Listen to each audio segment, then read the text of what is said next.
आपल्या पहिल्याच व्लॉगमध्ये तुम्हा सर्वांचं स्वागत आहे। तर आपला मिनी व्लॉग जो आहे तो पहिलाच आहे। तर पहिल्यांदा दिवसाची सुरुवात जी आहे ती किचन ओटा क्लीन करून मी केली।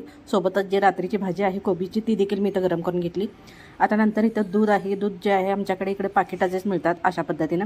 तर हे आता गरम करायला ठेवलं आणि आता तुम्ही म्हणाल की 2च बटाटे घेऊन आता ही काय करते, तर 2च बटाट्याची जी आहे ती आमटी मी डाळ घालून बनवणार आहे। कारण भाजी जी आहे रात्रीची कोबीची माझी थोडी शिल्लक होती आणि रात्री जे चिकन आणलेलं होतं ते देखील जरा थोडं शिल्लक होतं।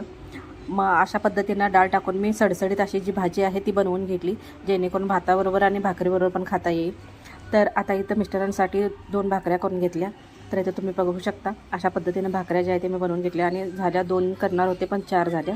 तर अशा पद्धतीनं सकाळच्या म्हणजे थोड्या चपात्या देखील शिल्लक होत्या, चपात्या पण मी बनवून घेतलेल्या होत्या। आणि लक्षात आले रात्री जो घरीच पिझ्झा बनवलेला होता त्याचा 1 पीस शिल्लक होता, तो मी खाऊन घेतला।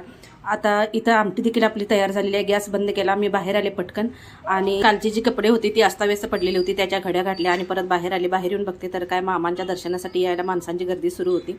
तर इथं डॅनी देखील बाहेरून आला होता, त्याला जे आहे ते थोडं खाऊ दिलं आणि आत आले आणि सगळा सोफा वगैरे जे आहे ते लुटून काढला। असा होता आजचा आपला दिवस। धन्यवाद।